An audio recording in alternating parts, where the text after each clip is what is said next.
नमस्कार दोस्तों, मैं Dharmendra Verma online study with DK में आपका बहुत बहुत स्वागत करता हूं। यहां पर हम अभी तक पर्यावरण अध्ययन और बाल विकास के आंसर की आपको दे चुके हैं। अब यहां पर आपको हिंदी के आंसर की मिलेगी, जिसमें 30 प्रश्न आपको मिलेंगे। तो प्रश्न पत्र आपके सामने रखिएगा, आंसर मिलान कर लीजिएगा और अंत में जरूर बताइएगा कि इन 30 प्रश्नों में आपको कितने नंबर आ रहे हैं। तो सबसे पहले आपको क्या करना है, वीडियो को लाइक करना है, शेयर करना है और चैनल को सब्सक्राइब कर लेना है। तो शुरुआत करते हैं। यहाँ पर देखिए, हिंदी में पहला प्रश्न आपसे पूछा गया था, निम्नलिखित में से मौखिक अभिव्यक्ति का रूप है। यहाँ पर आशु भाषण, श्रुतलेख, सुलेख और शुद्ध वर्तनी, इन चारों विकल्पों में से आपको बताना था कि मौखिक अभिव्यक्ति का कौन सा रूप है। राइट आंसर आपका होगा आशु भाषण। याद रखिएगा, पहला वाला आपका विकल्प सही रहेगा। आशु भाषण अभिव्यक्ति का एक रूप होता है। हिंदी भाषा की बोलियाँ, यहाँ पर देखिए हिंदी भाषा की बोलियाँ के बारे में आपसे पूछा था, 22 है, 18 है, 25 है या फिर 15 है। तो आप सभी को पता होगा इसका आंसर, हिंदी भाषा की जो बोलियाँ हैं वो कितनी है, 18 है। तो यहाँ पर सेकंड वाला विकल्प आपका सही होगा। चलिए, सामाजिक शब्द में मूल शब्द और प्रत्यय, यहाँ पर देखिए सामाजिक शब्द में मूल शब्द और प्रत्यय पूछा गया था। तो सबसे पहले मूल शब्द आपको देखना है, उसके बाद प्रत्यय शब्द आपको देखना है। सामाजिक शब्द में समाज प्लस इक है, सा प्लस सामाजिक है, समा प्लस जिक है या फिर समाज प्लस इक है। तो यहाँ पर आपका सही आंसर होगा, यहाँ पर जो मूल शब्द होगा वो समाज होगा और जो प्रत्यय शब्द होगा वो इक होगा। तो यहाँ पर पहला वाला विकल्प आपका सही होगा। तद्भव पत्रिका के संपादक का नाम, यहाँ पर देखिए तद्भव पत्रिका के संपादक का नाम आपसे पूछा गया है। अखिलेश है, हरे प्रकाश उपाध्याय है, विश्वनाथ प्रसाद तिवारी है या फिर लीलाधर जगुड़ी है। तो यहाँ पर आपका सही आंसर होगा अखिलेश। तद्भव पत्रिका के संपादक के बारे में पूछा गया था, तो अखिलेश आपका राइट आंसर होगा। अगला प्रश्न, 12 बरस लो कुकर जीवे, अरु 13 लो जिये सियार। इस पंक्ति, जो यहाँ पर पंक्ति दी गई है, ये किसकी है? यहाँ पर पंक्ति पूछी गई है, जगनीक की है, नरपति नाहला की है, चंद्रबरदाई की या फिर विद्यापति की। यहाँ पर जो पंक्ति दी गई है ये किसके द्वारा दी गई है? राइट आंसर आपका यहाँ पर होगा जगनीक की। जो दी गई पंक्ति है ये जगनीक के द्वारा दी गई पंक्ति है। अकाल का पर्यायवाची, यहाँ पर देखिए अकाल का पर्यायवाची पूछा गया है।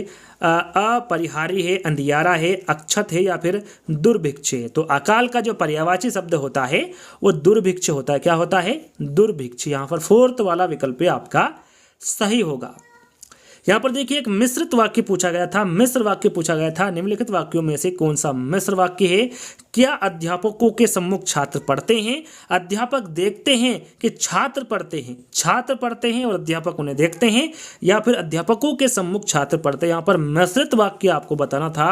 राइट आंसर आपका होगा अध्यापक देखते हैं कि छात्र पढ़ते हैं। ये जो यहाँ पर दूसरा वाला जो विकल्प होगा ये मिश्र वाक्य या फिर मिश्रित वाक्य होगा। सेकंड वाला विकल्प आपका यहाँ पर बिल्कुल सही आंसर होगा।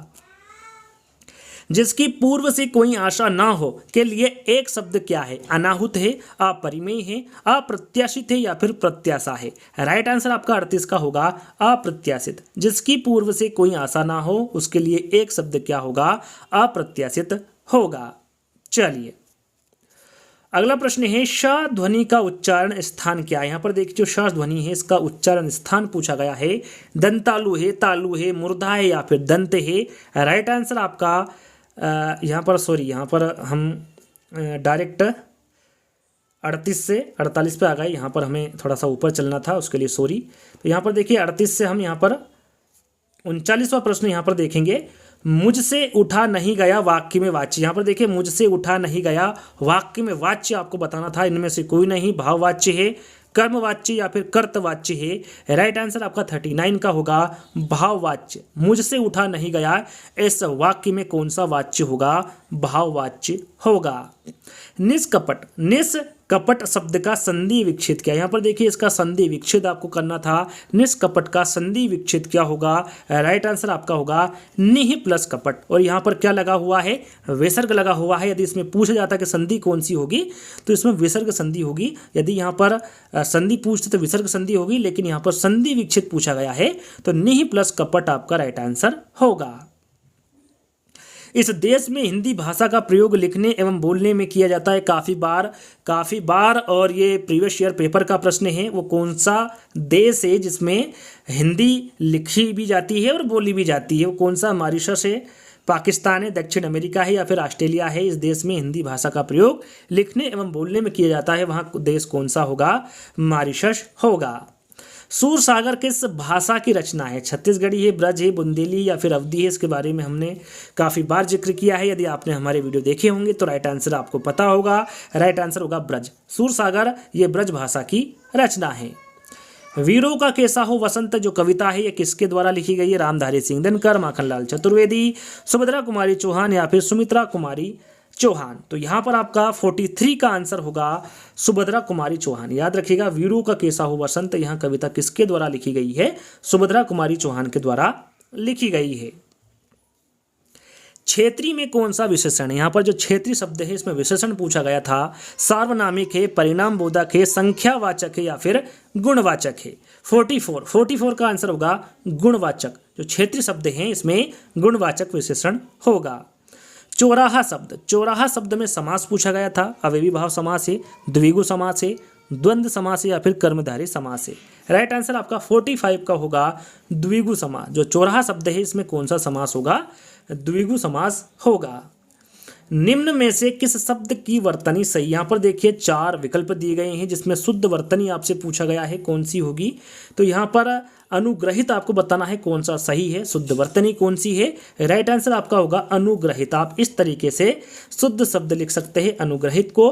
निम्नलिखित में से शुद्ध शब्द, निम्नलिखित में से शुद्ध शब्द, यहाँ पर देखिए यहाँ पर भी शुद्ध शब्द पूछा गया है। 4 विकल्प हैं, इसमें से कौन सा शुद्ध शब्द है इसके बारे में पूछा गया है। तो यहाँ पर आपका शुद्ध शब्द होगा पैतृक। पैतृक इस प्रकार से लिखा जाता है, यानी कि सेकंड वाला जो विकल्प होगा वो आपका सही होगा। चलिए 48 श ध्वनि का उच्चारण स्थान क्या है? थोड़ी देर पहले इस प्रश्न को हमने पढ़ा था। दंतालु, तालु, मूर्धा या फिर दंत? राइट आंसर आपका 48 का होगा तालु। याद रखिएगा, जो श ध्वनि का उच्चारण स्थान होगा वो तालु होगा। अत्यंत शब्द में प्रयुक्त उपसर्ग, यहाँ पर देखिए अत्यंत शब्द में कौन सा उपसर्ग लगा हुआ है ये पूछा गया है। अति है, अति है, आ है या फिर अत है? राइट आंसर आपका 49 का होगा अति। अत्यंत शब्द में कौन सा उपसर्ग लगा हुआ है? तो अति उपसर्ग लगा हुआ है। उपत्यका का अर्थ क्या है? यहाँ पर देखिए उपत्यका का अर्थ आपसे पूछा गया है। पर्वत के पास की भूमि है, पर्वत का शिखर है, प्राणियों के पेट का एक अंश है या फिर सूर्य जिस पर्वत के पीछे से निकलता है, ये उपत्यका का अर्थ है। तो यहाँ पर उपत्यका का जो अर्थ होगा यहाँ पर पर्वत के पास की भूमि इसका अर्थ होगा। यहाँ पर पहला वाला विकल्प आपका सही होगा। यहाँ पर देखिए एक गद्यांश दिया हुआ है और इसमें से आपको 51 से 55 तक यानी कि 5 प्रश्न का यानी कि 6 प्रश्न का आंसर आपको इसी गद्यांश में से देना है। तो यहाँ पर थोड़ा सा पुश कर लीजिएगा, पद्यांश को ध्यान से पढ़िएगा, उसके बाद आपको आंसर देना है। क्योंकि पद्यांश में पढ़ूंगा ज़्यादा समय होगा। वैसे तो आप एग्जाम देकर आए हैं तो आपने सभी ने इसको पढ़ा होगा, यदि नहीं पढ़ा है तो पढ़ लीजिएगा थोड़ा सा पुश करके और उसके बाद आंसर देना। तो यहाँ पर डायरेक्टली मैं आंसर की ओर बढ़ूंगा। 51 से 55 तक यानी कि 6 प्रश्न आपको इस पद्यांश से देखने को मिलेंगे। घुमक्कड़ शब्द में कौन सा प्रत्यय? यहाँ पर देखिए घुमक्कड़ शब्द में प्रत्यय आपसे पूछा गया था। आप सभी को पता है कि प्रत्यय हमेशा पीछे लगता है और उपसर्ग हमेशा आगे लगता है। तो घुमक्कड़ शब्द में प्रत्यय पूछा गया था, तो यहाँ पर प्रत्यय कौन सा लगा हुआ है?